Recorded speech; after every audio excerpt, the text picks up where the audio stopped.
Before we begin tonight's story, if you're finding a sense of peace and value in these accounts, please consider subscribing to the channel and leaving a like. It helps us continue bringing these quiet, important journeys to light. And I would love to know where you're listening from. So please drop your location in the comments below. Now let us begin. The 14th of October in the year 2005 began like any other morning for Officer Ilera Vance. Her life in the valley was one of routine and quiet stewardship as an enforcer for the Valley Preservation Force. Her duty was less about enforcement and more about maintaining the delicate balance between the small town and the vast, ancient wilderness that surrounded it. She woke in her small apartment, the air crisp with the coming autumn, and moved the familiar rituals that grounded her. The coarse fabric of her uniform, the soft click of her boots on the wooden floor, the aroma of freshly brewed coffee.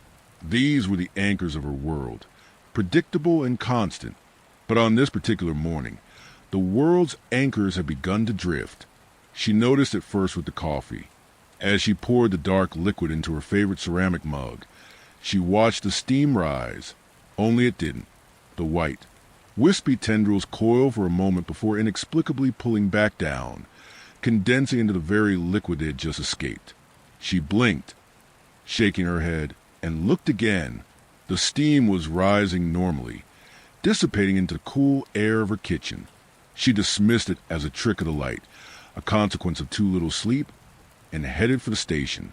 The headquarters of the Preservation Force sat in the shadow of Sentinel Arch, the colossal stone formation that gave the valley its identity.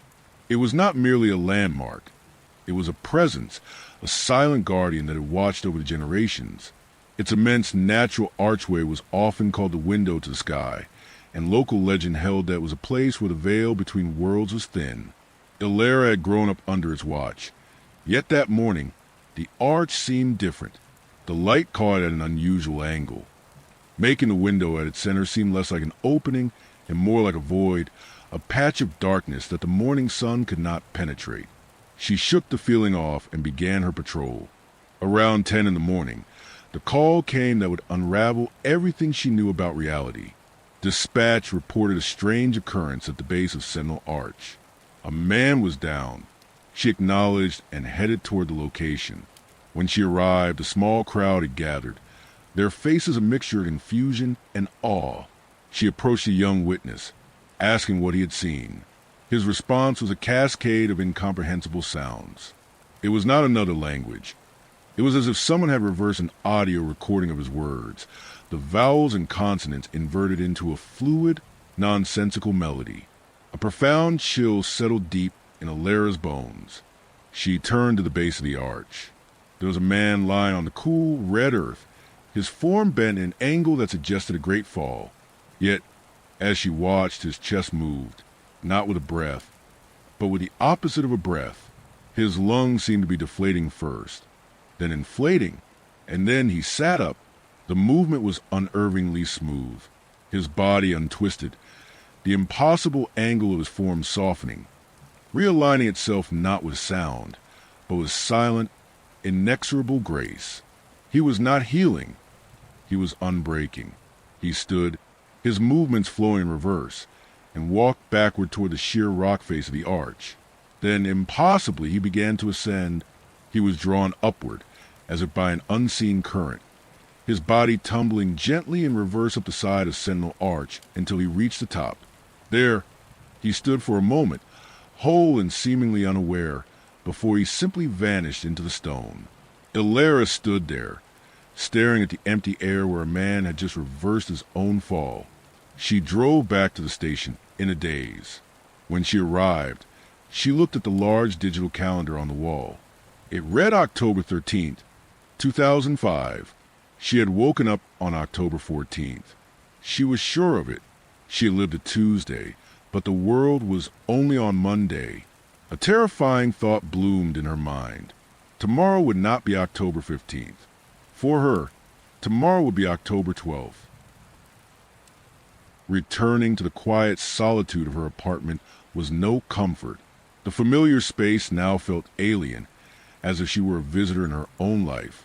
The laws of the world she had sworn to uphold had been suspended just for her, and she was adrift in a current no one else could see. She needed proof, something tangible to anchor her sanity. She took a simple glass of water from the kitchen and stood over her small wooden table. With a deep breath, she deliberately tipped it over. The water spilled, spreading in a dark shape across the wood grain. She watched, her heart pounding, waiting. And then it began. The spill did not dry. It retreated. The puddle shrank, its edges pulling inward as if summoned by an invisible hand. Droplets that had scattered climbed back on the floor, rejoining the hole. The water flowed in reverse up the side of the glass, filling it until it was precisely as it had been before the spill. The event had unhappened. Or rather, for her, it was now an event that was about to happen.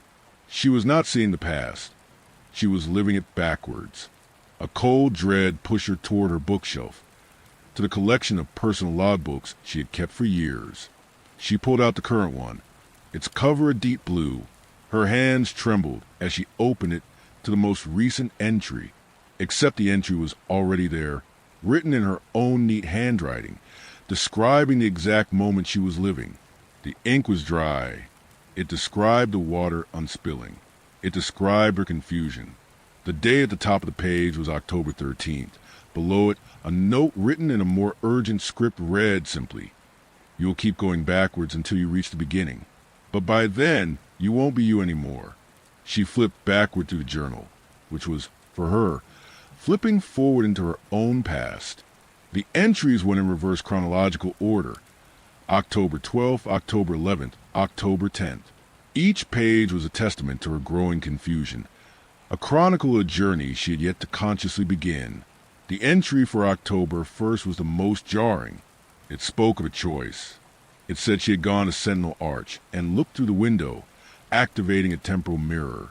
It claimed she had chosen to become a walker, someone who traverses time against a current to fix a broken timeline. Sleep offered no escape that night. Every time she closed her eyes, she felt the sensation of time slipping the wrong way, of her consciousness being pulled gently but inexorably backward through the hours. When she awoke, her phone confirmed her fears. It was October 12th. She had already lived this day, or she was about to unlive it. She looked in the mirror, searching her face for any change. The lines around her eyes seemed fainter, her skin a little clearer. She was shedding her years like leaves in an autumn wind. Her phone rang, the sound jarring in the silent apartment. She answered, but the voice on the other end was a liquid mess of reverse sound. She concentrated, trying to hear the meaning beneath the distortion, closing her eyes to listen to the intent rather than the noise. Slowly, the reverse words formed a sentence in her mind. "Are you there?" "It is me." "Who are you?" Elara whispered, her hand gripping the phone tightly. "I am you," the voice replied, echoing with a strange, distant familiarity. "I am calling from October 1st. I am calling to warn you. Do not try to stop the regression. You cannot. Just document everything. Write it all down, because when you get to where I am, you will need to remember why we did this." "Remember what?" Elara begged. "Remember why we looked through the window," the voice said, fading as if carried away by a great wind. "It was on purpose. Elara, we chose this." The line went dead, leaving her with the deafening silence of her apartment. She sat there, the phone in her hand, processing the impossible truth. She had called herself from her own future, or perhaps from a past she had not yet reached. She had a mission, a purpose so vital that she had willingly sacrificed her entire existence to see it through. But she had no memory of what that mission was. She was a stranger in her own story, following a script written by a version of herself she no longer was, moving steadily backward toward a beginning she could not yet comprehend. The days that followed, or rather, the days that preceded, became a blur of disorientation and quiet grief. For Elara, the simple act of living had become a navigational hazard. Every conversation was a labyrinth where she had to anticipate the answers before the questions were asked. She found herself standing in the middle of the sentence, waiting for the person opposite her to begin the thought she had already concluded. It was a lonely, isolating dance. To the world, she was Officer Vance, perhaps a little distracted, a little pale, but present. To herself, she was a ghost drifting upstream, watching the currents of time flow past her in the wrong direction. By late September 2005, the physical toll of her journey was becoming undeniable. It wasn't just a calendar on the wall that marked a regression. It was her own reflection. The subtle lines of fatigue that had marked her face after years of service were smoothing out. Her skin had a youthful resilience that she hadn't possessed in a decade. Her uniform, once a second skin, began to hang slightly loose on her frame. It was a slow, quiet transformation, like a tide going out, revealing the shore of the person she used to be. But with the return of her youth came the loss of her history. Memories of the immediate past, her recent cases, the new protocols at the station, the coffee shop that had opened last week, began to fade, replaced by a vivid, sharpening clarity of events from years ago. The future was becoming a fog, while the past was becoming a high-definition reality. The breaking point came on a Tuesday that was, for everyone else, a perfectly normal day in September. For Alara, it was the day she had to leave the preservation force. She stood in Sergeant Miller's office, the morning light filtering to the blinds, casting long, dusty shadows across the floor. She had rehearsed this moment in her mind, or perhaps she remembered it from a future she had already lived. "I need to take a leave of absence, Sergeant," she said, her voice steady despite the trembling in her hands. Miller looked up from his paperwork, his eyes narrowing in confusion. "A leave? Alara, you just requested extra shifts yesterday. You said you want to save up for a trip." The temporal dissonance hit her like a physical blow. In her timeline, she hadn't requested those shifts yet. That conversation was days away in her past, but days ahead in his future. "Things have changed," she said softly. "I'm unwell. I need time." Miller stood up and walked around his desk, concern etched into his features. "Is this about what happened at the Arch? You haven't been the same since that report." He reached out to put a hand on her shoulder, a gesture of fatherly comfort. "You look different, Alara. Younger, somehow. Are you eating enough?" She stepped back, unable to bear the scrutiny. How could she explain that she was physically retreating from present? "I just need to go home, Sergeant. Please." He relented, signing the paperwork with a heavy sigh. "Take as long as you need. The valley will still be here when you get back." As she walked out of the station, placing her badge on the desk, she knew the truth. The valley would be there, but she wouldn't be. Not the version of her he knew. She was walking away from her career, her independence, and her adult life, stepping backward into the unknown. She retreated to the one place that felt timeless, her mother's house. Mara lived on the outskirts of town, in a small, weathered cottage surrounded by sagebrush and ancient juniper trees. Mara was a woman of the earth, a keeper of the old ways who understood that the world was stranger and deeper than most people dared to admit. When Alara arrived on the doorstep, a duffel bag of journals over her shoulder, her mother didn't ask questions. She simply opened the door and pulled her daughter into a fierce, silent embrace. "You've come back," Mara whispered into her hair. Alara pulled away, tears stinging her eyes. "Mom, something is happening to me. I'm living backwards. I'm unaging." Mara held her face in her hands, studying her with eyes that had seen too many winters. "I know," she said softly. "I've been waiting for this." They sat in the kitchen, the scent of drying herbs hanging in the air. Mara poured tea, her movements slow and deliberate. "You aren't the first, Alara," she began, her voice a low hum. "There are stories, not many, and usually whispered only among the elders, but they exist. The walkers, those who are called by the Arch to turn against the river." Alara gripped her mug, the warmth seeping into her cold fingers. "Why me? Why did I choose this?" Mara shook her head. "The choice isn't made lightly. It is always born of a great need. a need to fix something that cannot be mended by moving forward. The river of time flows one way, but sometimes a stone falls and that changes the course. A walker goes back to remove the stone. But I don't know what the stone is, Elara confessed, her voice cracking. I don't know what I'm supposed to fix. I just know I'm disappearing. Every day, I lose a little more of myself. Soon I'll be a child, Mom. Who will I be then? Mara reached across the table and covered Elara's hand with her own. You will still be you, and I will be here. I will remember for you when you cannot. I will read your journals to you. I will guide you until you reach the moment, the source. The source? The moment you are traveling toward, Mara said, her eyes dark and serious.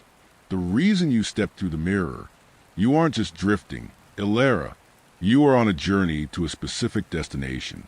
A date, a memory, something that broke the world, or at least your world. That night, Elara lay in her childhood bedroom. It felt surreal to be back in this space, surrounded by posters of bands she hadn't listened to in a decade and books she had long since outgrown. The room was a museum of her past, and she was the exhibit, slowly returning to her display case. She opened her journal, the one she was currently writing, and penned a new entry. September 20th, 2005. I am home. Mom knows. She calls me a walker. She says there is a purpose. I feel like a leaf caught in an updraft, falling upward. Today, I looked at my hands and realized my wedding ring didn't fit anymore. My fingers are thinner. I took it off and put in a box. I am unmarrying Julian. I am unliving my life. But if there is a purpose, if there is something I have to save, then I will keep walking, even if I have to walk all the way back to the cradle. The weeks turned into months, or rather, the months unspooled into the past. October became September, then August, then July, by the time the summer solstice of 2005 arrived, which was, for Lara, months into her journey. She was physically indistinguishable from a 25-year-old. The lines of her 30s were erased completely. Her body was lighter, her energy boundless, but her mind was a heavy archive of fading data. The memories of her marriage to Julian, the quiet evenings, the shared laughter, were becoming dreamlike, lacking the visceral weight of reality. In their place, memories of her college years, of late-night study in the library, of the uncertainty of early adulthood, were becoming sharp and immediate. She spent her days in the cellar of Mara's house. It was a cool, dry space filled with the smell of earth and old paper. Mara had revealed that this wasn't just a root cellar. It was a sanctuary. Hidden behind a false wall of shelving was a collection of chests, each one filled with journals. These are the archives of the lost, Mara had explained, lighting a lantern to illuminate the dust motes dancing in the air. You are not the first walker in our bloodline, Elara. There have been others. My grandmother's sister, a great-uncle from the turn of the century. They all left their accounts. Elara spent hours poring over the brittle, yellowed pages. The handwriting varied, some jagged and frantic, others precise and calm, but the stories were variations on a haunting theme. One journal, dated from 1918, belonged to a man named Thomas. I am walking back to the spring, he wrote, to the day the sickness arrived. I will warn them to close the roads. I will save the town. Another, from 1944, was written by a woman named Sarah. My son died on the beach, but I have seen the mirror. I am going back to keep him from enlisting. I will break his leg if I have to. I will save him. They were stories of love, so fierce it defied the laws of physics. People had looked at the tragedy of their lives and refused to accept the ending, choosing instead to unmake themselves for a chance to rewrite the prologue. Did they succeed? Elara asked one afternoon, looking up from a journal written in fading ink. Mara was sorting dried sage at the workbench. Some did, she replied. Thomas stopped the sickness from entering the valley. Sarah kept her son home, but the cost is always the same. They unbecome. They reach their birth, and then they are gone, or they start over, born into the new world they created with no memory of the sacrifice. And the ones who failed? They disappeared too, Mara said gently. But the world remains broken. Ilara shivered. The stakes were absolute. She turned back to her own research. She had been searching for clues, trying to find the anchor point of her own journey. Why had she gone back? What was the catastrophe she was trying to prevent? The answer wasn't in the cellar. It was in a box of old newspaper clippings she found in the attic, a box she remembered her father keeping. She found on a rainy Tuesday in June 2004 her personal timeline. She was sifting through the clippings when a headline caught her eye. It was dated January 2nd, 1989. Tragedy at Sentinel Arch. Collapse claimed 17 lives. Her breath hitched. She remembered this. She remembered the funeral. She remembered the black dress that scratched her skin, the smell of lilies, the overwhelming silence of the house afterwards. She had been 14 years old. She read the article, her heart hammering against her ribs. A structural failure at the famous Sentinel Arch during the annual New Year's gathering has resulted in a devastating loss for the Valley community. Among the victims was Elias Vance, a beloved local figure and father. The paper shook in her hands. Her father, Elias. He hadn't just died of natural causes or an illness. He had been crushed. He had been taken by the arch itself. Suddenly, the pieces slammed into place. The reason she had become a police officer, the reason she had joined the preservation force, the reason she had spent her life guarding the arch. It was all a reaction to this wound, a wound that had never truly healed. She closed her eyes, and a memory from her future, from October 1st, 2005, surfaced. She saw herself standing at the top of the arch, wind whipping her hair, looking down at the stone that had taken her father. She heard her own voice, filled with a terrible resolve. I can fix it. I know when it happens. I know why. It's Dad, she whispered. Mara appeared at the doorway, wiping her hands on her apron. She saw the clipping in Ilara's hand and stopped. The silence stretched between them, heavy with shared grief. You're going back to 1989, Mara said, not as a question but as a confirmation. I'm going to save him, Ilara replied, her voice gaining strength. That's why I'm here. That's why I'm getting younger. I have to get back to 1989. I have to be there on New Year's Day. I have to stop the collapse. Ilara, Mara warned gently, come in and sit beside her. You will be a child. You will be 14. No one will listen to a 14-year-old girl who claims to know the future.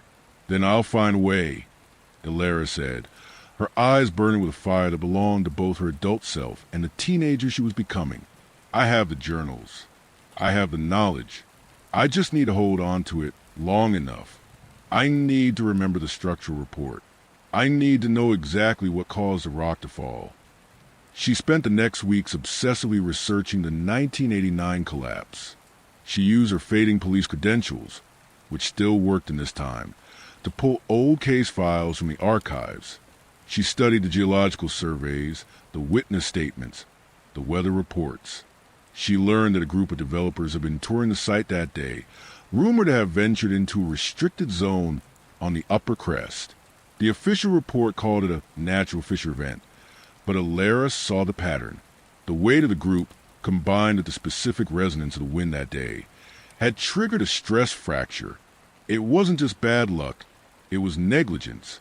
As she memorized the data, writing it down in her journals in simple, repetitive sentences that her younger self would understand, she felt a shift. The fear of unbecoming was replaced by the clarity of mission. She wasn't just disappearing. She was becoming a weapon of correction. She was an arrow shot backwards from the future, aimed at the heart of the tragedy that had defined her life. She looked at the calendar. She had 16 years of regression ahead of her. 16 years to prepare. 16 years to become the daughter who would save her father. I'm ready, she told Mara one evening as the sun set behind the arch, painting the sky in bruised purples and reds. You have a long walk ahead of you, Mara said, watching the first stars appear. I know, Alara replied, but I know where I'm going now. I'm going home. And with that, the dread lifted, replaced by a strange, melancholy hope. She was a walker, and her path was clear.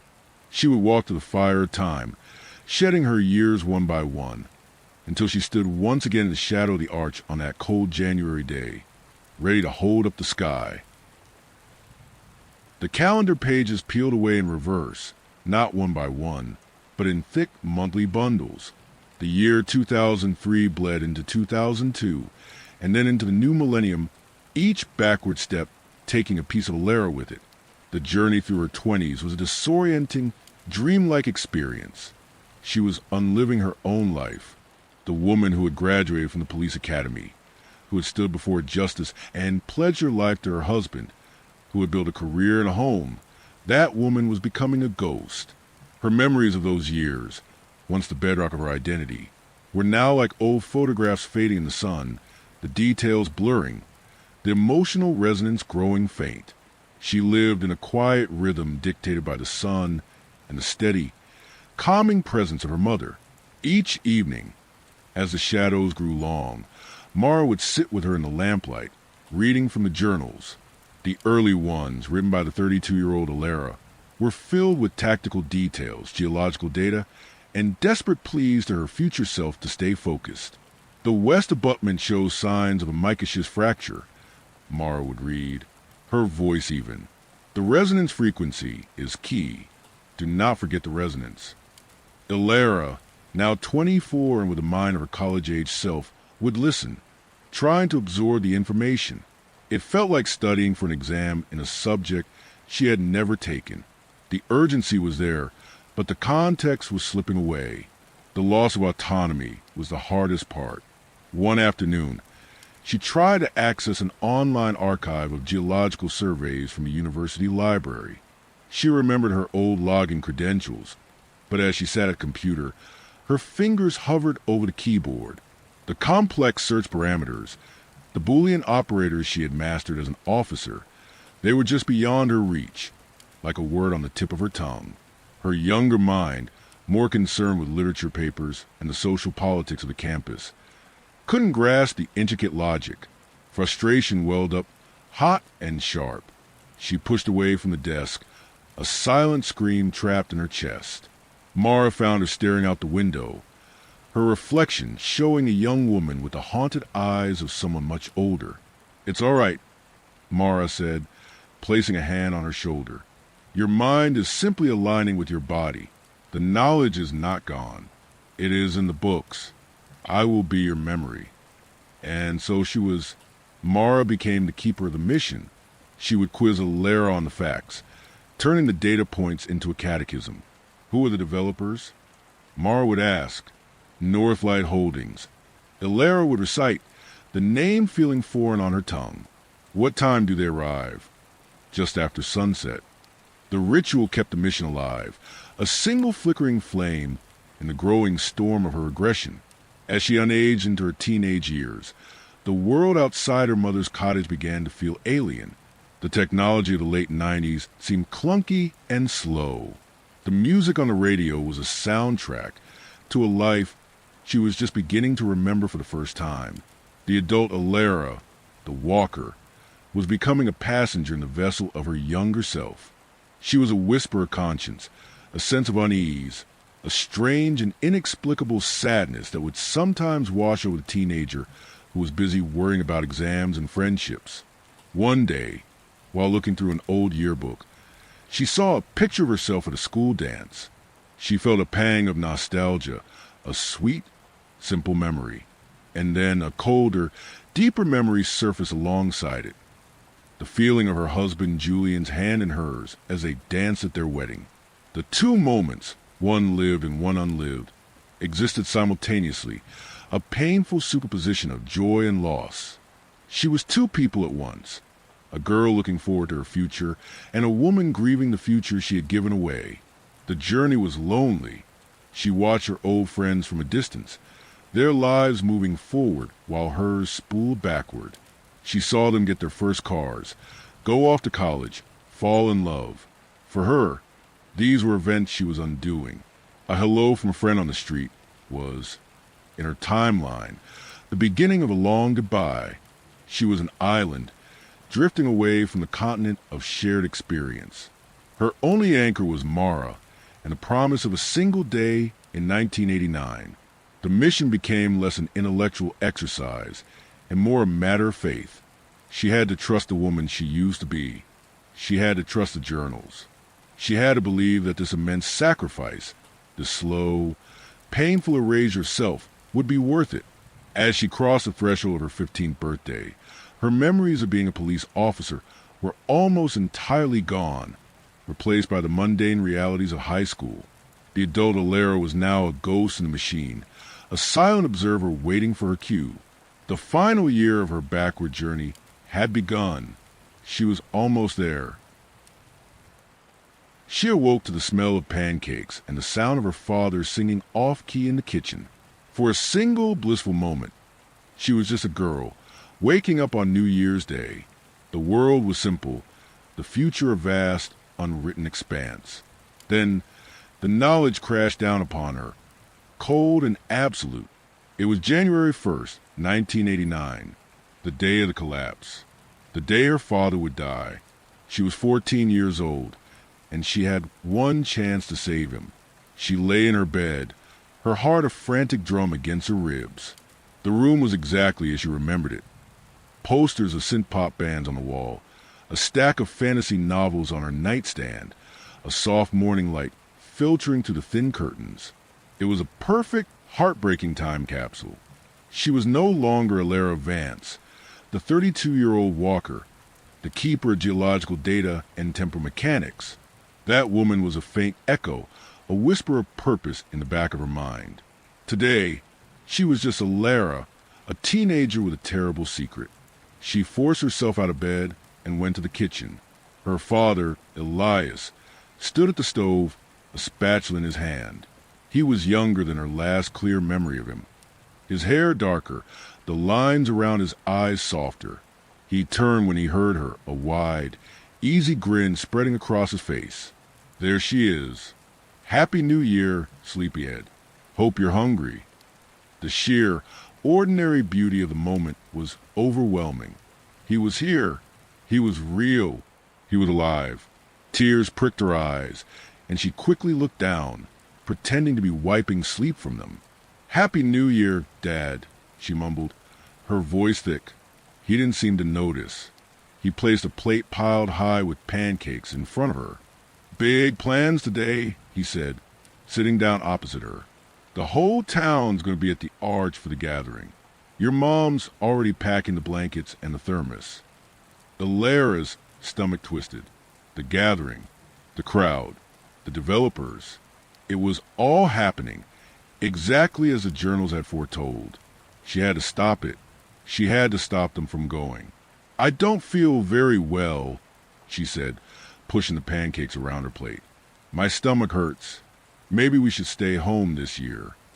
It was a feeble attempt, the excuse of a child, and it was dismissed just as easily. Elias reached across the table and felt her forehead. You don't have a fever. A little fresh air will do you good. You've been cooped up inside with your books all vacation. Her mother, Mara, entered the kitchen, carrying a large woven basket. She was younger, too, her face unburdened by the grief that would later define it. Don't be a spoil sport, Alara, she said cheerfully. It's a tradition. We haven't missed a New Year's gathering since before you were born. Alara looked at her mother's face. In this timeline, Mara knew nothing of walkers or temporal mirrors. She was not the wise, sad oracle who had guided her through the regression. She was just her mom, excited for a day with her family. There was no way to explain the truth. Telling them would sound like a dark, morbid fantasy. They would think she was ill, or worse, that she was being cruel. The knowledge she carried was a cage, trapping her in silence. All she could do was watch. She watched her father laugh at a joke on the radio. She watched her mother carefully wrap sandwiches in wax paper. She watched them move through the morning, so full of life and unaware of the thin, fragile ice they were standing on. Every ordinary moment felt both infinitely precious and unbearably tragic. She was seeing the world through two sets of eyes. The 14-year-old who loved her parents, and the 32-year-old who was here to prevent their destruction. The weight of that dual vision was immense. As they prepared to leave, Ilara made one last, desperate attempt. "Dad, I had a really bad dream about the arch," she said, trying to keep her voice from shaking. "I dreamt that it was cracking, that rocks were falling." Elias knelt down in front of her, his expression softening. He took her hands in his. "Hey," he said gently, "it was just a dream. That old rock has been standing for thousands of years. It's not going anywhere. I promise." He squeezed her hands, and the warmth and strength in his touch was a devastating reminder of what was about to be lost. The drive to Sentinel Arch was the longest of her life. The familiar landscape of the valley felt ominous. Every rock and tree a silent witness to the coming event. When they arrived, the base of the arch was already bustling with people. Families had laid out blankets. Children were chasing each other through the tall grass, and elders were gathered near a small bonfire, their voices a low, melodic murmur. It was a perfect picture of a community at peace. But Ilara saw only the fault lines. She scanned the crowd, her eyes searching. Then she saw them, a group of men in expensive coats, standing apart from the main gathering, looking up at the arch not with reverence, but with calculation. They were holding blueprints. Northlight Holdings. They were here. The stage was set. The clock was ticking. Ilara stood beside her father, her small hand clutching his, and looked up at the stone that would soon become his tomb. She was terrified, but beneath the fear, the echo of the walker, the ghost of the officer she used to be, whispered a single, clear thought. "You are not here to be afraid. You are here to act." The gathering at Sentinel Arch unfolded with the gentle familiarity of a long-kept tradition. Families spread blankets on the soft ground. Children wove in and out between clusters of adults, and elders found quiet places to sit where they could watch the sky change color. A low murmur conversation drifted through the air, blending with the distant rustle of wind moving through dry grass. To anyone else, it was a peaceful day at the start of a new year. To Ilara, it felt like standing at the edge of a great divide in time. She walked beside her parents, one hand wrapped around the strap of the bag, carrying thermoses and folded scarves, the other hand held loosely by her father. His grip was warm and steady, and each small movement of his fingers reminded her how real he was, how present. She kept glancing up at him, quietly memorizing the small details, the shape of his smile, the way he narrowed his eyes slightly when the sunlight grew bright, the familiar pattern of his steps on the uneven ground.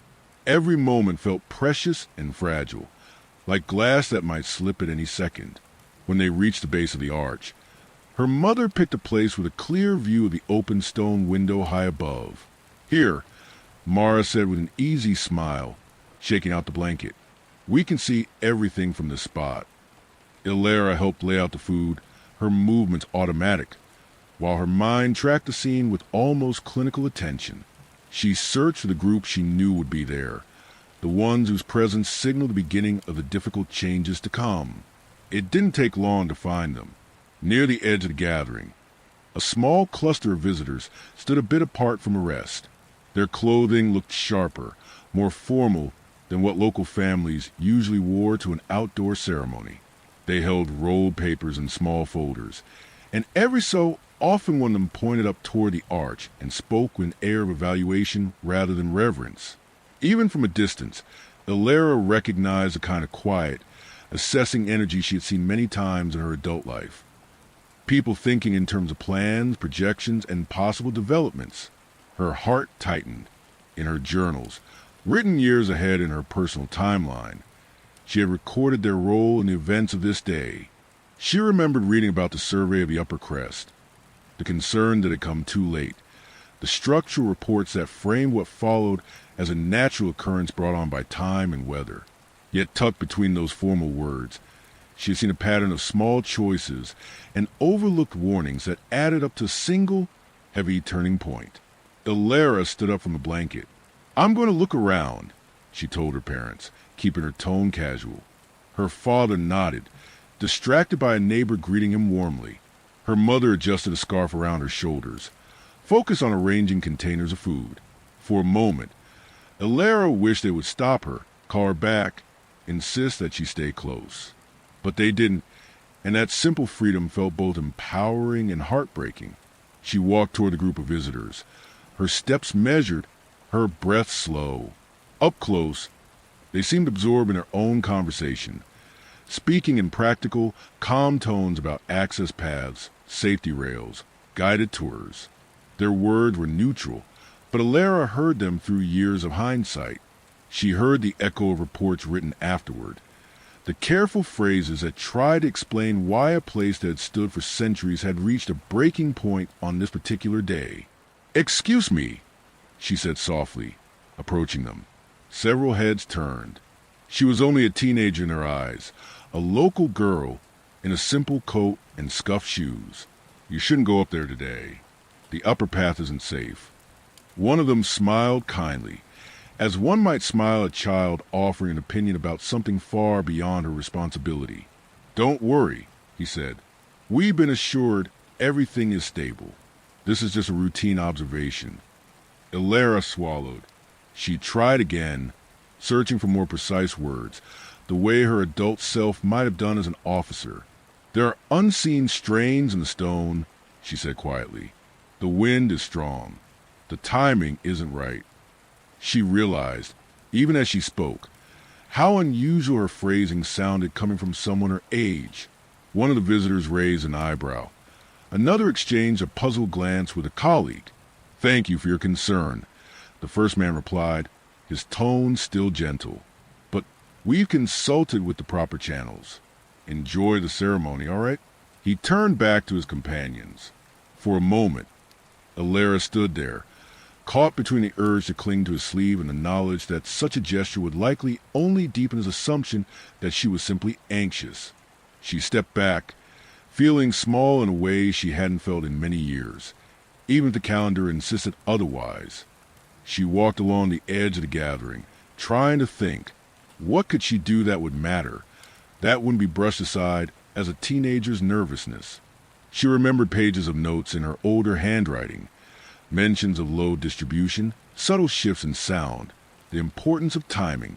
She had hoped that having this information would make everything simple, as if knowing the shape of a future moment would grant her full control over it.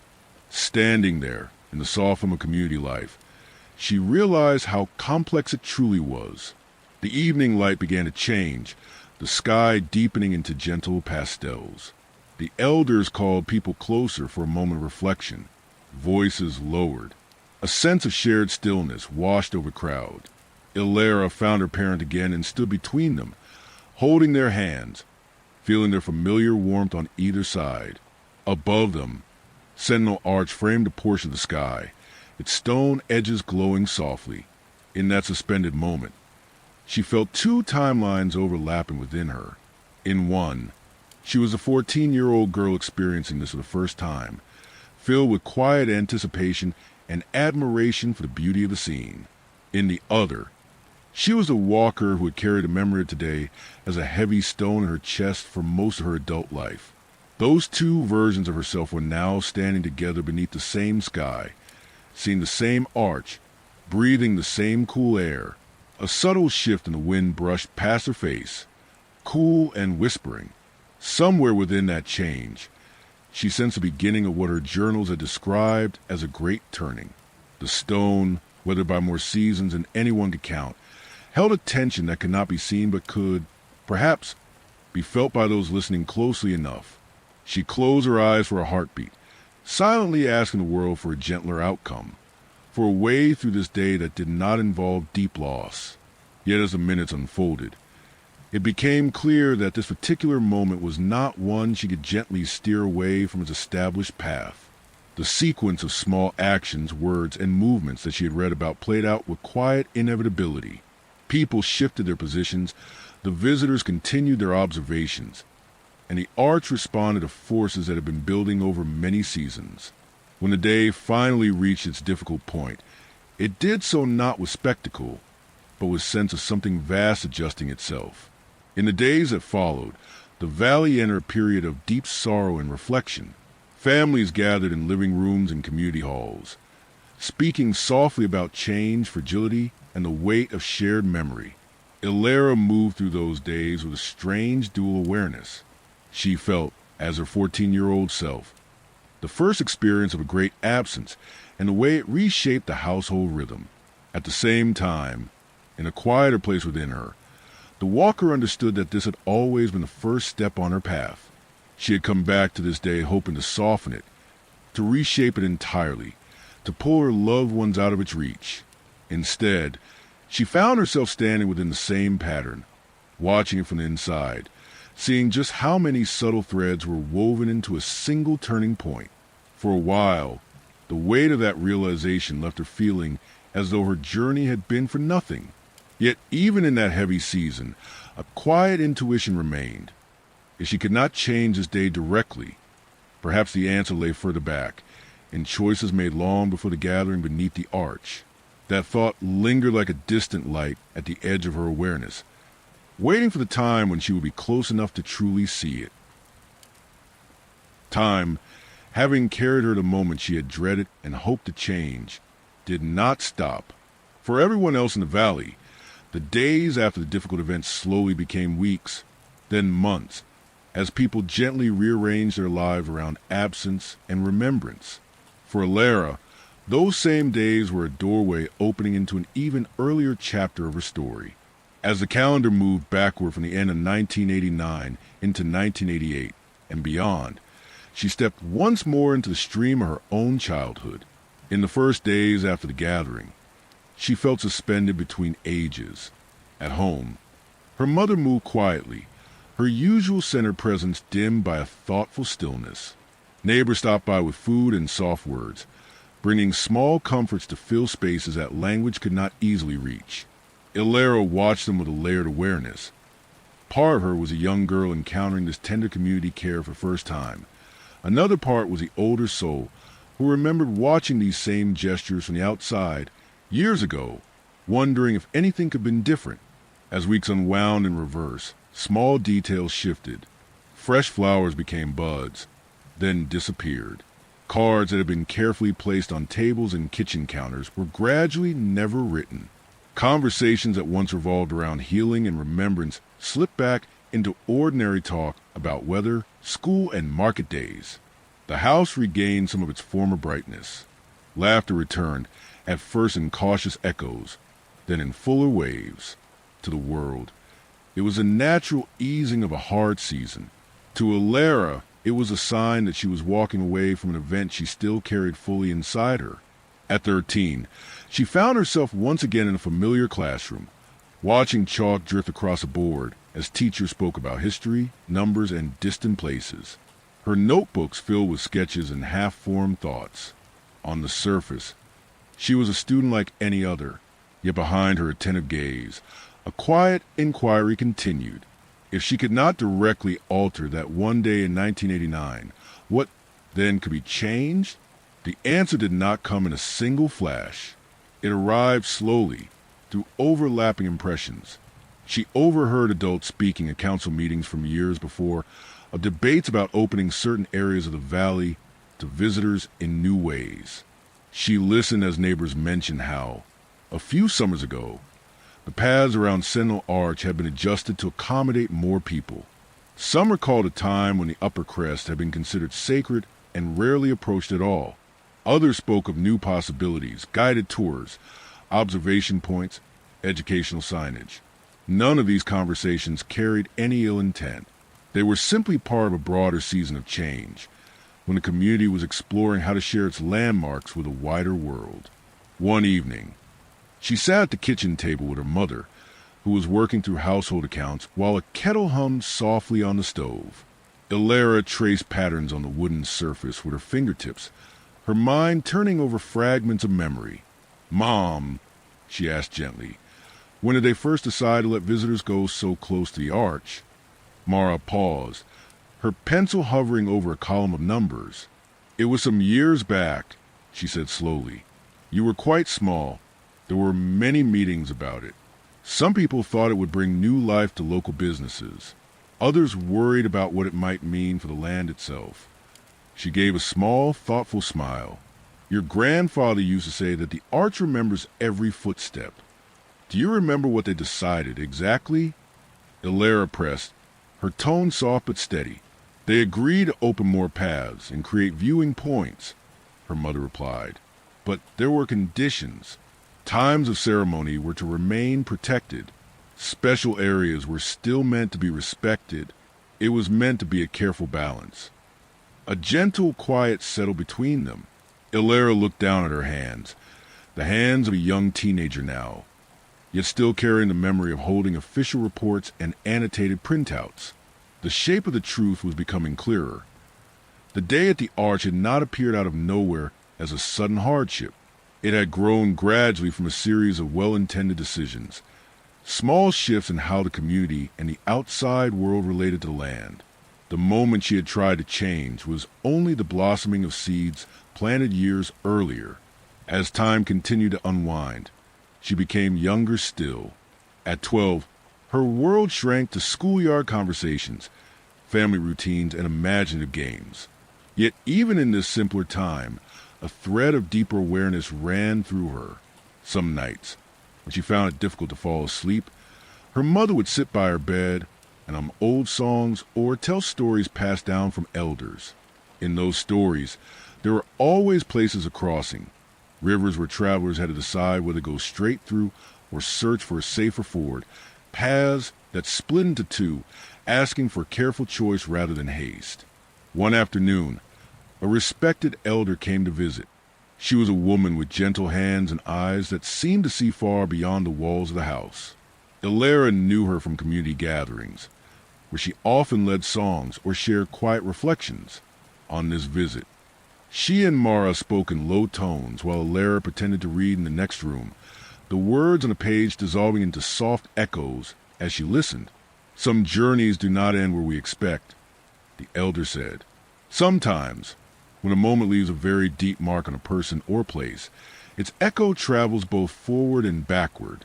Those who feel it most strongly may find themselves called to walk in unusual ways." "You think that is what is happening with her?" Mara asked, her voice full of both concern and wonder.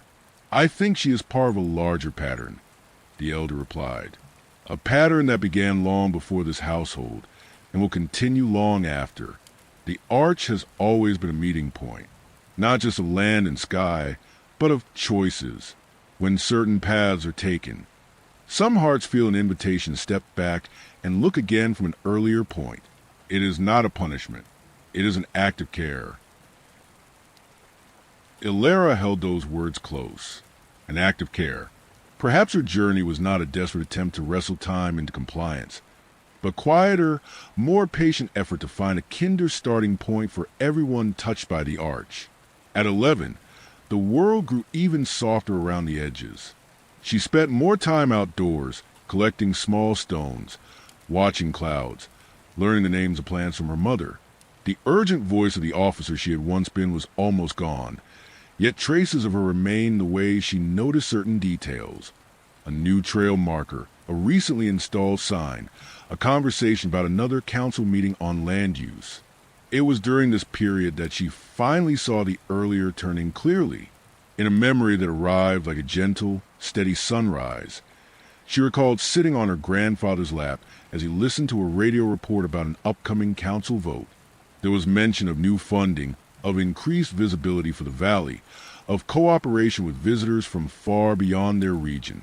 Her grandfather's hand had rested on her shoulder as he murmured, almost to himself, "Every opening invites something in. We must be sure we are ready for what follows." That sentence, simple and calm, now stood out in sharp relief. The true beginning of her journey did not lie in the day the arch endured its hardest moment, but in the days when doors were first opened to change the way people approached it. The choice to welcome more footsteps near the old stone had been made with hope and optimism, not with disregard. Yet within that hope, certain unseen strains had begun to form. As the years continued to unwind, carrying her toward an even younger age, Alara understood that her destination was no longer just a single ceremony in 1989. She was traveling toward the time when that first quiet decision had been shaped, a meeting where people who cared deeply about their home had weighed opportunity against caution and chosen a particular path. If she could reach that moment, if she could gently guide it in a slightly different direction, perhaps the later day at the arch could soften into something else entirely. She did not know exactly how she, as an even younger child, could influence such a gathering. The thought of standing before a room of elders and visitors felt distant and unreal. But the journey had taught her to trust in small gestures, in quiet persistence, in the power of simple truths carried by many voices instead of one. Somewhere ahead of her, or behind, depending on how one looked at it, lay the real beginning of the pattern she had been following all this time. With each passing week, as the world around her stepped back into earlier fashions, older vehicles, and simpler technologies, Alara felt a deepening calm settle over her. She had not been able to alter the day that had first sent ripples through her life, but she had found something even more elemental, the root decision that had made that day possible. Her task now was to keep walking until she stood near that root, ready to whisper a different possibility into the ears and hearts of those who would be there to listen. The journey backward continued, but it was no longer a march toward a tragedy.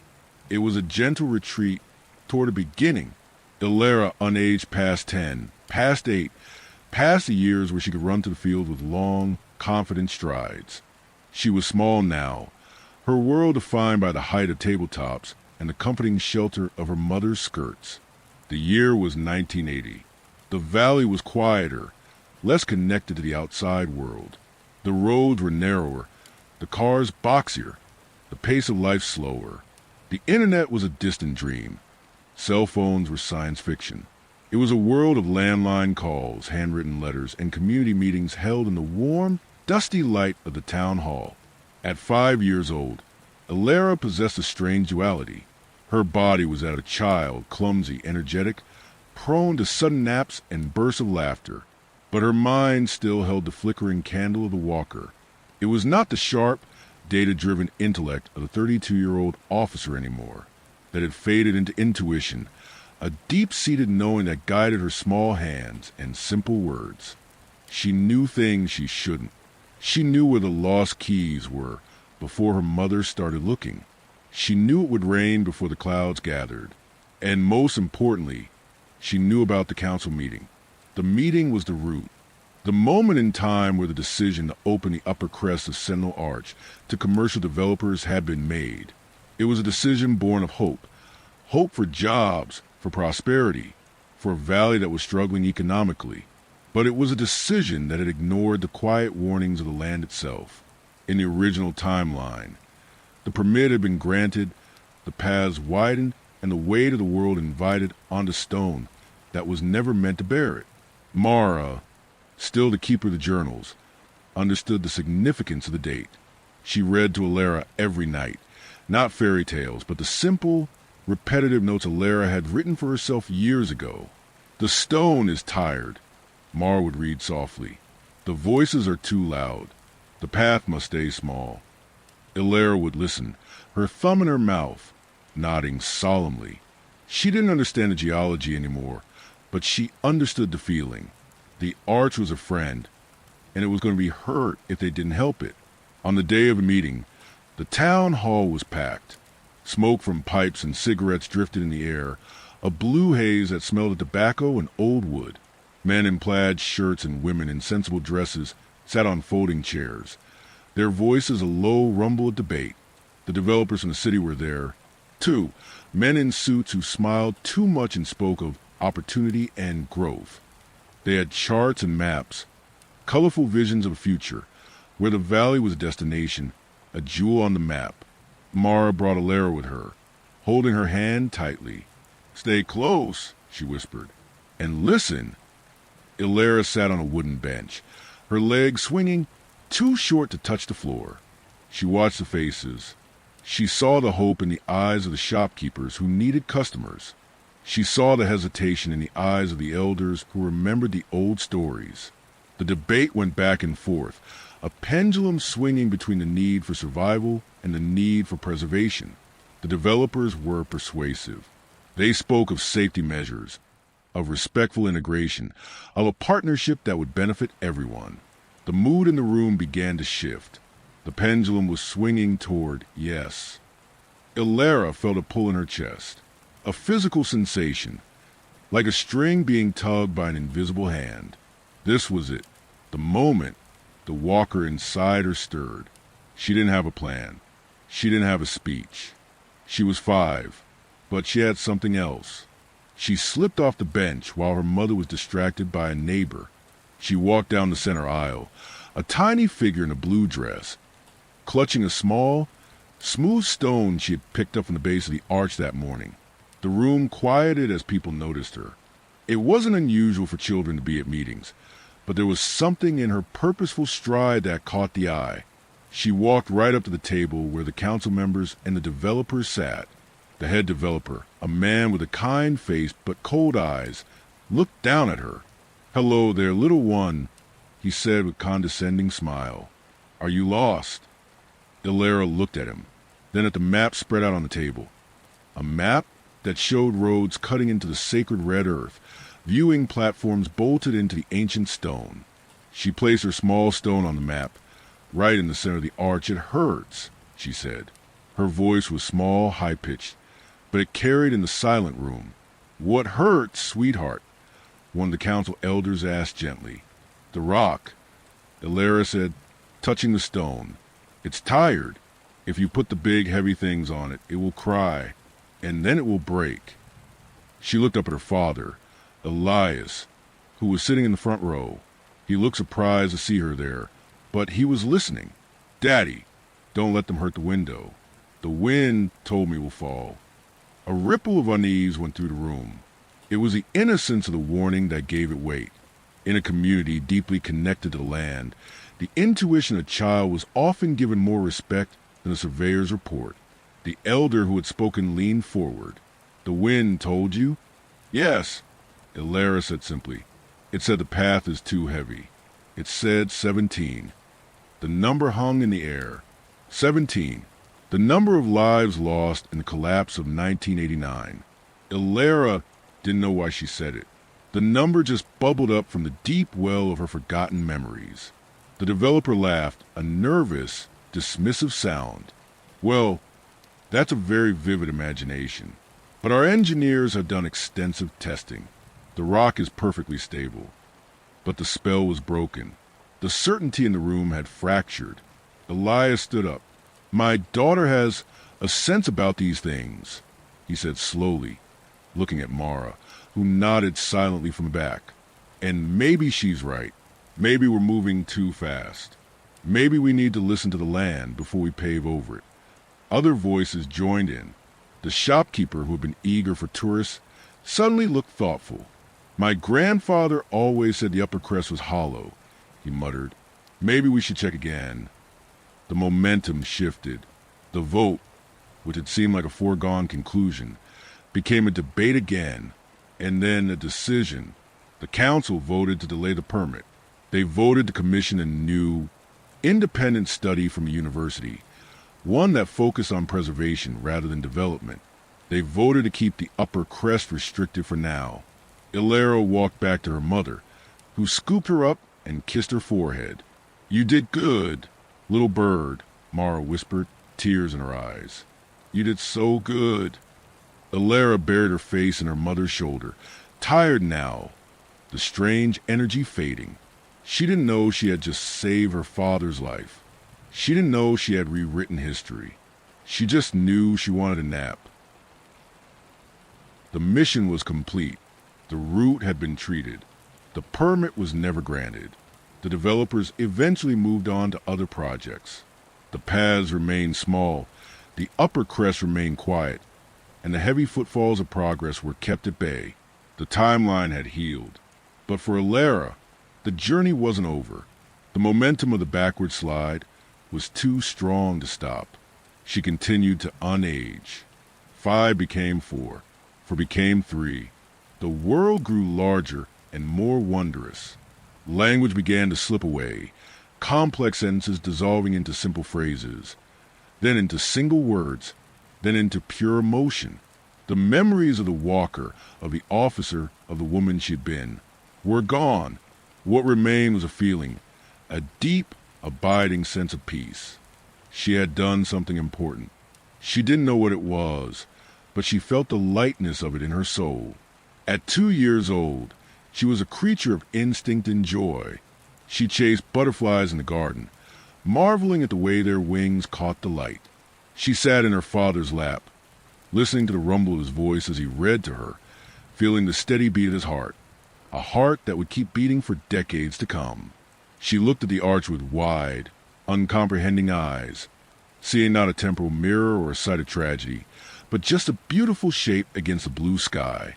Her mother, Mara, watched her with a mixture of love and heartbreak. She knew what was coming. She knew that the daughter she held was fading, returning to the source. She continued to keep the journals, writing down the final days of the journey, so that one day, perhaps, Ilera would know. She is happy, Mara wrote. She is light. She has no burden of the future. She is just herself, pure and new. One became an infant. Ilera spent her days in a crib or in her mother's arms. The world was a blur of colors and sounds.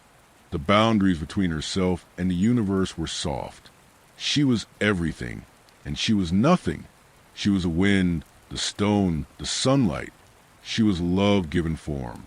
The consciousness that had once navigated complex temporal mechanics was now focused entirely on the warmth of milk and the comfort of a lullaby. And then the final transition. The day of her birth approached in reverse. July 14th, 1973. The unbecoming. It was not a death. It was a folding in, a return to the potential from which she had sprung. She was in a hospital room, the lights dim. Her mother held her, rocking gently. "It's okay," Mara whispered. "You can rest now. You're safe. We're all safe." Ilera closed her eyes. The last sensation was one of profound warmth. The noise of the world faded. The timeline, twisted and knotted by grief and love, smoothed itself out. The walker stepped off the path. The loop closed. Darkness, soft and welcoming, took her. And then light, sharp white light, the smell of antiseptic, the beep of a monitor, a sudden rush of air into lungs that felt too large, too capable. Ilera gasped, her eyes flying open. She sat up, her heart hammering. She was not in a crib. She was not a child. She was in a bed, her bed, in her apartment. She looked at her hands. They were adult hands. Strong, scarred, familiar. She touched her face. No softness of childhood. She grabbed the phone from the nightstand. The date glared back at her, October 14th, 2005. The same day she had left. Or rather, the day she had returned to. She stumbled out of bed and ran to the window. Outside, the valley was bathed in the golden light of autumn. Sentinel Arch stood tall and proud in the distance. But something was different. There were no tourist buses at the base. No flashing signs of the skywalk experience. Just the quiet, rugged beauty of protected land. She ran to the living room. On the mantel, where she used to keep a lone picture of her father, there were now dozens. Elias at her high school graduation. Elias at her wedding to Julian. Wait, Julian? She looked at her left hand. The ring was there, gold and simple. She was married. She hadn't unmarried him. She had never lost him. And there in the center of the mantel, a photo taken just last week. Her, Mara, and Elias, standing together at a barbecue, laughing, gray hair on her father's temples, wrinkles around his eyes, but alive. Wonderfully, beautifully alive. She sank to the floor, sobbing, not tears of grief, but a relief so vast it felt like drowning. She had done it. She had lived a lifetime in reverse, sacrificed everything, unbecame herself, and in doing so, she had saved them all. She was the only one who knew. The only one who carried the memory of the other timeline, the timeline of grief. To everyone else, this was just life. This was how it had always been. But she knew. She remembered the child in the council meeting. She remembered the stone on the map. She remembered the whisper of the wind. She was Alara Vance. She was 32 years old, and she was the reason her father was breathing today. She stayed on the floor for a long time, letting the new reality wash over her, listening to the sweet, steady silence of a world that had been healed. The first few days of Alara's return to the stream of forward time were filled with profound, disorienting gratitude. It was as if she had been holding her breath for 16 years and had finally, suddenly, inhaled. The air in the valley tasted sweeter. The light of the autumn sun felt warmer, and the simple, rhythmic beating of her own heart was a constant reminder of the miracle she had wrought. She moved through her life with the tentative grace of a traveler returning from a distant, dreamlike country, touching the familiar objects of her home as if they were sacred artifacts. Her apartment, which in the other timeline had become a place of solitary confinement and backward-facing dread, was now a sanctuary of shared life. There were 2 toothbrushes in the holder. There was a pair of men's reading glasses on the side table. There was a scent of cedar and old books, Julian scent, lingering on the throw pillows. She spent hours just sitting in the quiet corners of the rooms, letting the dual sets of memories settle within her. She remembered the life she had unlived, the loneliness, the regression, the slow erasure of her identity. But overlaid on top of that, vivid and bright, were the memories of the life she had secured, anniversaries celebrated, quiet Sunday mornings, the comfort growing older alongside someone she loved. The headache of holding these 2 histories simultaneously was a small price to pay for the reality that surrounded her.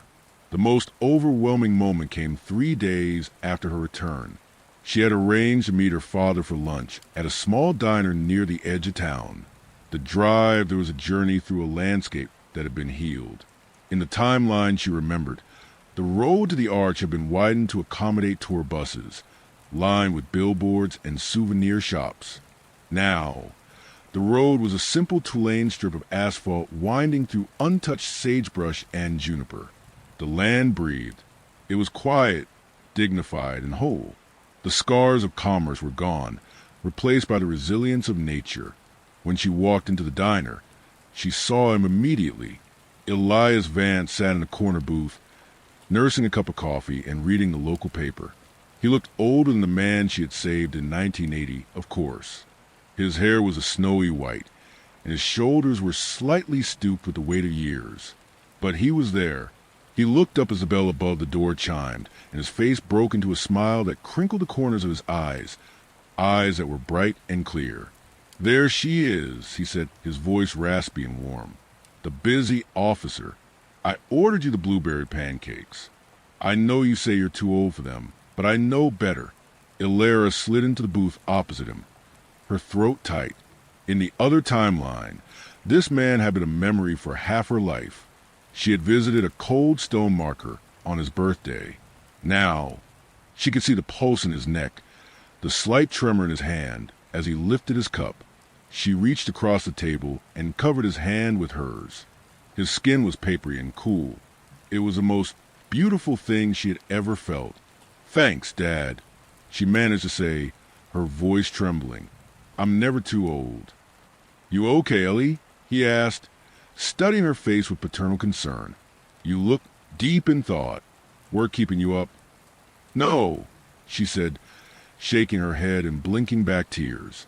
"Just realizing how lucky I am, how good it is to be here, with you." Elias chuckled, patting her hand. "Well, don't get too sentimental on me.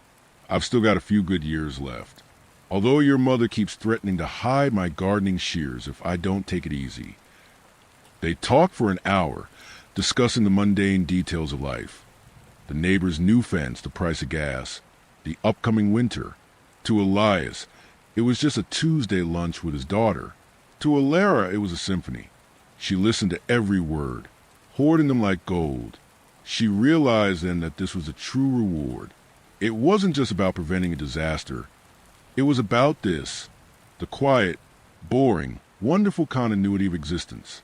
She had traded her youth, her memories, and her linear life to buy these moments of normalcy. And looking at her father, alive and complaining about the squirrels in his bird feeder, she knew she would do it again 1,000 times over. That evening, she went home to Julian. He was in the kitchen, chopping vegetables for dinner. He turned and smiled at her, a calm, easy expression that spoke of years of comfort. She walked up to him and wrapped her arms around his waist, burying her face in his back. He paused, resting his hands over hers. "Rough day?" he asked softly. "No," she whispered. "The best day. I just missed you."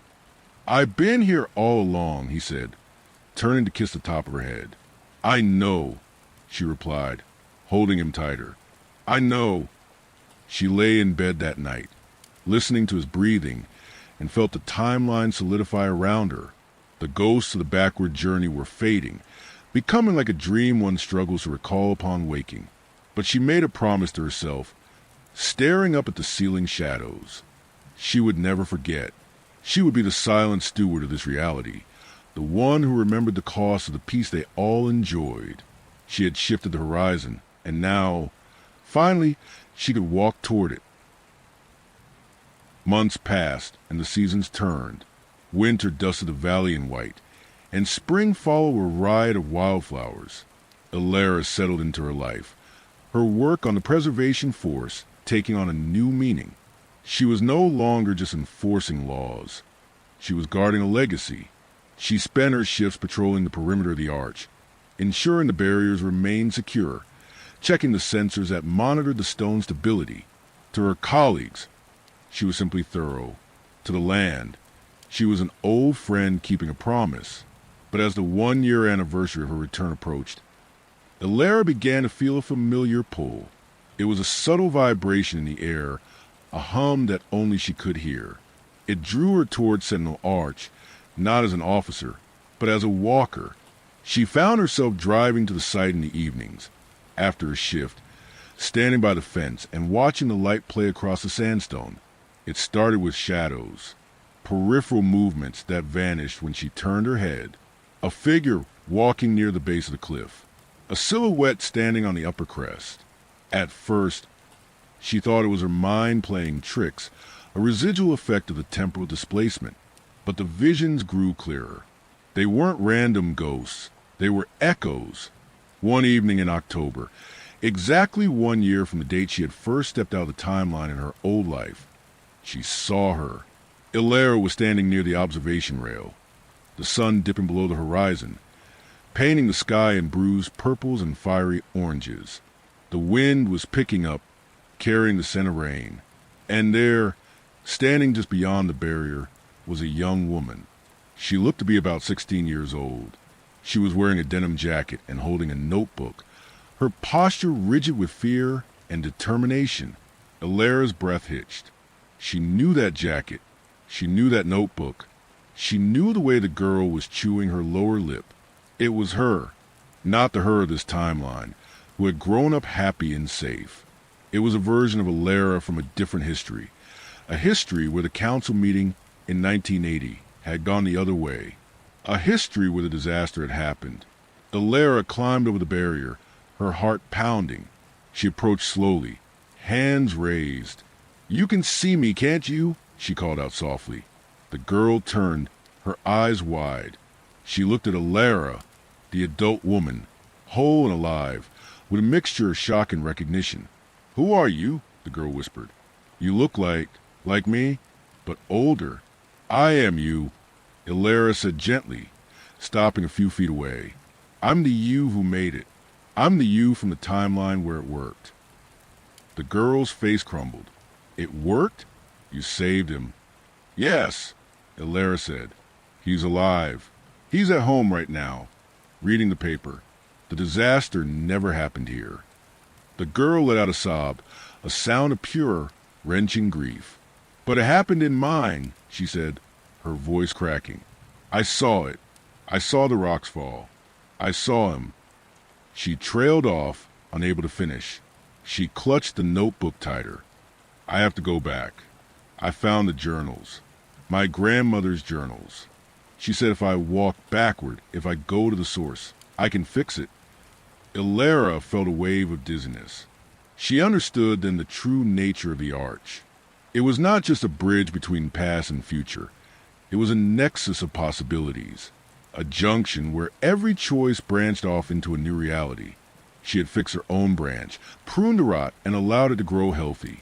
But the other branches, the ones where the permit was signed, where the warning was ignored, they still existed.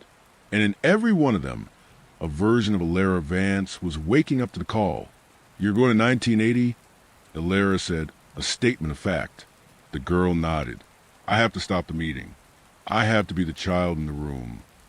I know, Ilara said. I did it. I was you. I walked that path. Does it hurt? The girl asked, her voice small. Unbecoming. Ilara looked at her younger self, so brave and so terrified. She wanted to grab her, to pull her away from the edge, to tell her to stay here in the safe, healed world. But she knew she couldn't. This girl didn't belong to this timeline. Her father was dead in her world. Her pain was real. To stop her would be to condemn her to a life of grief. The journey was the only way to heal her specific wound. It's not pain, Ilara said softly. It's letting go. It's like falling asleep after a very long day. And when you wake up, the world is new. The girl wiped her eyes and squared her shoulders. She looked at the arch, which was beginning to shimmer in the twilight, the window opening to the temporal currents. I'm scared, she admitted. That means you're ready, Ilara replied. She stepped forward and placed a hand on the girl's shoulder. You will succeed. I am the proof. You will walk back. You will find a moment, and you will save him. And then you will live a life full of love. The girl looked at her one last time, memorizing the face of the woman she hoped to become. Thank you, she whispered. Then she turned and stepped toward the stone. The air rippled, like heat rising from pavement. The girl didn't climb. She simply stepped forward and was pulled into the current. She walked backward, her form becoming translucent, fracturing into light, until she was gone. Ilara stood alone in the gathering dark. She felt a deep, resonant sadness, but also a sense of awe. She was part of a vast, invisible army, a multiverse of walkers, all of them versions of herself, crossing the streams of time to mend the broken things. Some were just starting their journey. Others were ending it. They were the antibodies of the universe, fighting the infection of tragedy with the only weapon they had, their own existence. She turned back toward the lights of the town, toward the home where her husband waited, and the phone call she would make to her father tomorrow. She walked away from the arch, leaving the gate open for the next traveler, content to be the keeper of the lighthouse on the shore of time. The cycle would continue, echoed across infinity, but here, in this moment, the water was calm. The years following that encounter, the arch flowed with a steady, quiet rhythm of a river that had found its true course. Ilara watched her own reflection change in a mirror, not through the rapid unspooling of a backward journey, but through the gentle accumulation of time. Silver began to thread through her dark hair, and the lines around her eyes deepened, marking the passage of smiles and sunlit days. She retired from the preservation force with honors, trading her badge for a garden trowel, and days spent nurturing the soil behind the house she shared with Julian. Her father, Elias, passed away peacefully in his sleep at the age of 89. It was a natural closing to a long, full book, and though the grief was deep, it was clean. It lacked the sharp, jagged edge of tragedy she remembered from the other timeline. At his funeral, she stood not as a 14-year-old girl crushed by sudden loss, but as a grown woman holding the hand of her own daughter, Maya. She looked at the headstone and whispered a quiet thank you to the version of herself who would walk backward to make this gentle ending possible. By the year 2035, the world had shifted again. The valley, once a hidden gem, was now part of a larger network of protected zones. Technology had woven itself seamlessly into the landscape. Silent, solar-powered gliders monitored the wildlife, and the town ran on a hum of clean energy. It was a good time, a hopeful time. Ilera, now in her early 60s, spent her afternoons teaching history at the local community center, telling stories of the old days, of the council meetings and the preservation efforts, though she always left out the strange, impossible parts of her own role in them. One humid afternoon in late August, a storm began to gather over the western ridge. The air grew heavy and thick, charged with electricity that made the hair on Ilera's arm stand up. It reminded her with a sudden, sharp pang of the energy near the arch. She was in her kitchen, arranging wildflowers in a vase, when a knock came at the door. It was a slow, deliberate sound. 3 heavy raps. When she opened the door, the world seemed to tilt. Standing on her porch was an old woman. Her hair was completely white, tied back in a loose braid. Her face was a map of deep wrinkles, etched by wind and time. She leaned heavily on a cane carved from juniper wood, but it was the eyes that stopped Ilera's heart. They were her eyes, not the eyes of a stranger or relative, but the undeniable, piercing gaze of her own soul looking back at her. "Hello, Ilera," the woman said. Her voice was like dry leaves blowing over stone. Ilera gripped the doorframe. "You're me?" "I am," the woman replied. "I am you, from the year 2055. May I come in? My knees aren't what they used to be, and the storm is close." Ilera stepped aside, her mind reeling. She had met younger versions of herself from other timelines, but she had never considered that she might meet an older one from her own future. She led the woman, her future self, to the kitchen table and poured her a glass of water. The older Ilera took it with a trembling hand, sipping slowly. "You have kept the house well," the visitor said, looking around. "I miss this kitchen. In my time, well, things are different." "Why are you here?" Ilera asked, sitting opposite her. "Is it the timeline? Did something break again?" The old woman sighed, a sound that seemed to carry the weight of decades. "The timeline is not broken, Ilera. It is bending, and if we do not act, it will snap." She reached into her pocket and pulled out a small, holographic disc. She placed it on the table, and a shimmering image projected into the air. It showed a map of the valley, but it was wrong. The contours were distorted, the colors angry and red. "In 2040, the older Ilera began, a project will begin. It is called the Georesonance Initiative. They believe they can tap into the geothermal energy beneath the arch to power the entire state. It is sold as a miracle. Clean, infinite energy. The ultimate solution to the climate shifts." "That sounds good," Ilera said, confused. "Doesn't it?" "It sounds perfect," the old woman corrected. "But they do not understand the stone. They do not know what lives in the frequency of that rock. When they turn the drills on, when they activate the resonance chambers, they will create a singularity, a localized collapse of space-time." She pointed to the red center of the map. "The valley will not just be destroyed. It will be erased. Every moment, every memory, every life that has ever existed here will be pulled into the void. It will be as if we never were." Ilera stared at the map. "Maya," she whispered. "The grandkids." "Gone," the old woman said softly. "I watched it happen. I was there when the siren started. I saw the sky turn inside out. I survived only because I was near the arch, and the instability threw me elsewhere.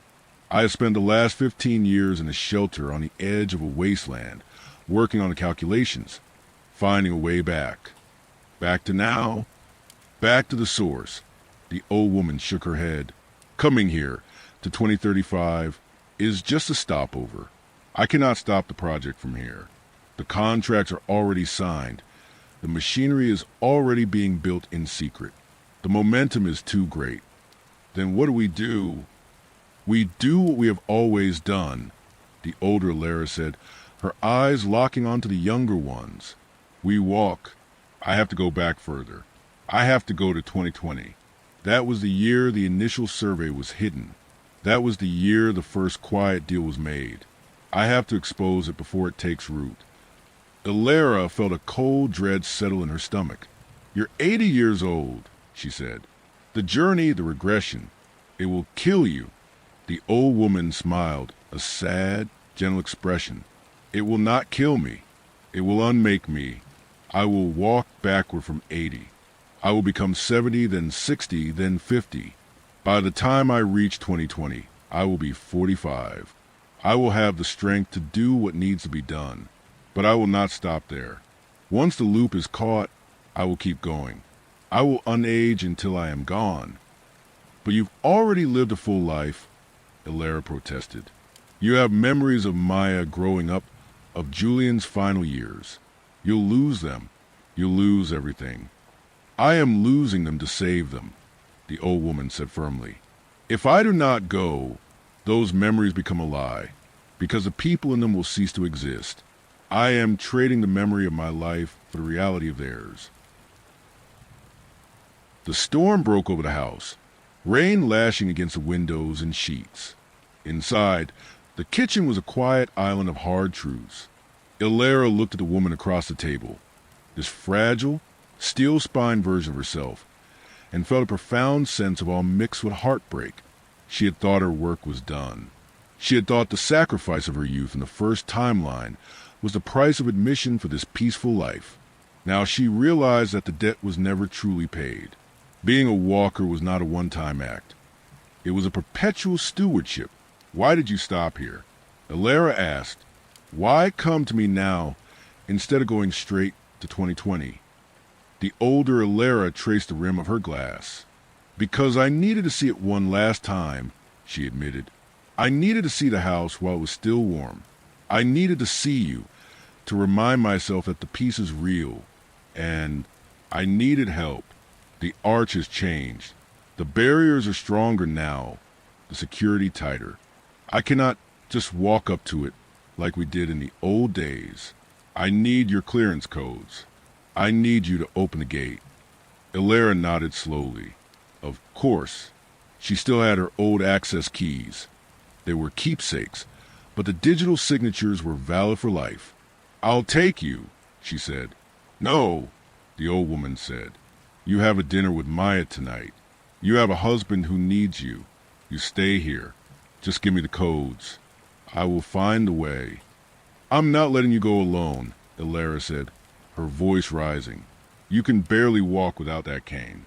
The path to the arch is steep. If I fall, I crawl. The old woman snapped, a flash of the old fire in her eyes. Then she softened. Ilera, look at me. I am the end of the line. You are the middle. You have to stay here to hold the center. If I succeed, the timeline will shift around you. You won't remember this conversation. You won't remember me. You'll just wake up tomorrow in a world where the Georesonance project never happens. You will be safe. Maya will be safe. But I'll know, Ilera said, tears spilling over. Somewhere deep down, I'll know that you gave yourself up, just like I knew about the first time. And that is the burden, the old woman said. We carry the ghosts of our other selves. It is a crowded house, this soul of ours. They sat in silence for a long time, listening to the rain. The older Ilera reached out and touched the younger one's face. Her skin was rough, her fingers bent with arthritis. You have a good life coming, she whispered. Julian loves you very much. Make sure you tell him about the leak in the roof before winter. He always forgets. Ilera laughed through her tears. I will. And Maya, she's going to have a son, the old woman added, her eyes distant. In 2038. His name will be Leo. He has your father's nose. You have to save him. Ilera, you have to let me go so he can be born. The mention of the unborn grandson broke Ilera's resistance. It wasn't just about saving the past anymore. It was about securing the future. It was about Leo. It was about the continuity of love. Okay, Ilera whispered. Okay, I'll help you. She went to her study and retrieved the old drive with her security clearances. She wrote down the sequences, the patrol schedules, the blind spots, and the new sensor grid. She packed a small bag with water, energy bars, and a warm thermal blanket. She helped the older Alara stand up, handing her the cane. "The rain will mask your thermal signature," Alara said, slipping into her old tactical mindset. "Approach from the eastern ridge. The sensors there are prone to interference during storms. When you get to the inner fence, use the code 7-7 Alpha. It will give you a 3-minute window." The old woman nodded, tucking the paper into her coat. "You were always good at the details." They moved to the door. The storm was raging, the wind howling through the valley. It felt like the world was screaming. The older Alara buttoned her coat, looking out into the dark. She turned back one last time. "Do not mourn me," she said. "I am not dying. I am just walking back to where I am needed. It is a good way to end." "It's not an end," Alara said fiercely. "It's a new beginning." "Perhaps," the old woman smiled. "Goodbye, me." "Goodbye, me," Alara whispered. She watched as the figure disappeared into the rain, a slow, determined shadow moving against the gray curtain of the storm. She stood on the porch until the cold drove her inside, but she didn't close the door to her heart. She sat by the window, watching the direction of the arch, waiting. An hour passed. Then, too, the storm began to break. The clouds parted, revealing a sliver of moon, and then, for just a fraction of a second, a pulse of light flared from the top of Sentinel Arch. It wasn't lightning. It was softer, stranger, a ripple of indigo light that expanded and then vanished, as if the sky had blinked. Alara felt a wave of dizziness wash over her. The room seemed to shimmer. The vase of flowers on the table shifted slightly. A picture on the wall changed, the background of a family photo altering from a view of a power plant to a view of open hills. She blinked and the dizziness passed. She looked around. The house was quiet. Julian was asleep in the other room. The storm was over. She felt a strange sense of peace, a feeling that a heavy weight had been lifted from the roof of the world. She didn't remember the old woman. She didn't remember the map with the red center. She didn't remember the name Leo yet. She just knew that she felt incredibly tired and incredibly grateful. She walked to the kitchen table, picked up the glass of water she had poured for a guest she couldn't recall, and poured it into the sink. Then she turned off the light and went to bed, ready to wake up to a future that was, once again, wide open and safe. The older Alara stepped away from the warmth of the house and into the embrace of the storm. The wind pulled at her coat like a frantic child, and the rain stung her face with icy needles. But she did not falter. She was 80 years old. Her joints ached with deep, grinding constant, and her breath came in short, ragged gasps. Yet, beneath the frailty of her age, there was a core of iron resolve. She was a walker. She had spent a lifetime moving forward, building a family, loving a husband, watching the sun rise over a peaceful valley. Now, she was simply returning the favor. The path up to the eastern ridge was treacherous in the dark. Mud sucked at her boots, threatening to pull her down with every step. She used a juniper cane as a third leg, finding purchase on slick rocks, hauling herself up slopes she had once sprinted up as a young officer. Her body protested, screaming for rest, for warmth, but she ignored it. She focused on the rhythm. Step, plant, pull. Step, plant, pull. It was a meditation, a way to separate the mind from the pain of the vessel. As she climbed, memories began to surface, unbidden and vivid. She saw Julian's face the day he proposed, the sunlight catching the gold in his eyes. She felt the weight of her daughter Maya in her arms for the first time, warm and solid. She heard the laughter of her friends at a summer barbecue. These were the treasures she carried, the currency she was about to spend. She held them tight, not with grief, but with a fierce, protective joy. They were real. They had happened, and by walking into the dark, she was ensuring they would always remain real, safely tucked away in a timeline that would not burn. She reached the inner fence, her chest heaving. The sensor array hummed with a low, menacing quiet. She fumbled for the paper with the codes, her fingers stiff and clumsy. 7-7 Alpha. She keyed it into the maintenance pad. The light blinked from red to green. A small service gate clicked open. She slipped through, breathing a silent thank you to the younger Alara, who sat safe and warm in the house below. The arch loomed ahead, a massive shadow against the storm-bruised sky. It felt different now than it had when she was 32. Then, it felt like a challenge, a mystery to be solved. Now, it felt like an old friend waiting at the end of a long road. The wind howled through the opening, a choir of voices singing a song of time and distance. She could hear the resonance, the deep, vibrating hum of the stone that anchored reality. She walked to the edge of the precipice, the point where the stone met the sky. Below, the valley was a sea of darkness, dotted with the warm, yellow lights of homes where people slept, unaware of the singularity that threatened to swallow them in 5 years. She looked at those lights and felt a surge of love so powerful it brought her to her knees. This was why. This was always why. Not for glory, not for duty, but for the simple, fragile sanctity of a sleeping town. She stood up, leaning heavily on her cane. She checked her pockets. Empty, save for a picture of her family she had taken from a mantel. She kissed it once, then let it go. The wind caught it, spiraling it away into the night. She didn't need the photo. She was a photo. She stepped forward. The air around the arch began to shimmer, the familiar distortion of the temporal field rising to meet her. It wasn't frightening this time. It was welcoming. It felt like stepping into a warm bath. She took a breath, filling her lungs with the smell of rain and sage and ozone. "For Leo," she whispered, and she stepped through. The sensation was instantaneous. The pain in her knees vanished. The cloud in her eyes cleared. The weight of 80 years lifted from her shoulders. She was falling, but not down. She was falling back. The years rushed past her like train cars.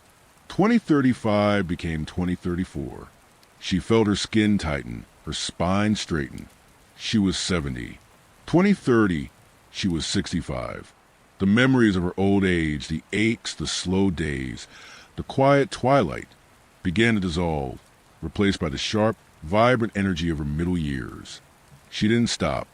She kept walking backward through the corridor of time. 2025. She was 55, still working, still strong. 2020. She was 50. This was it, the target, the year the georesonance deal was struck in the shadows. She felt the pull of the destination, the anchor point waiting to catch her. She stepped out of the stream, landing softly on the dusty floor of an old office building in the city. On a Tuesday in March, she looked at her reflection in a glass window. A 50-year-old woman stared back, eyes sharp, jaw set, body capable. She straightened her jacket. She had work to do. She had files to find, whistles to blow, a quiet catastrophe to avert. She smiled, a dangerous, determined smile. The future didn't stand a chance.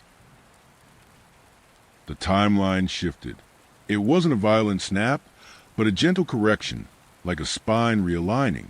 In the year 2035, the storm passed, and the sun rose on a world where the Georesonance Initiative was nothing more than a failed proposal from a decade ago, buried in bureaucratic red tape, thanks to an anonymous leak of safety data in 2020. The singularity never formed. The valley remained whole.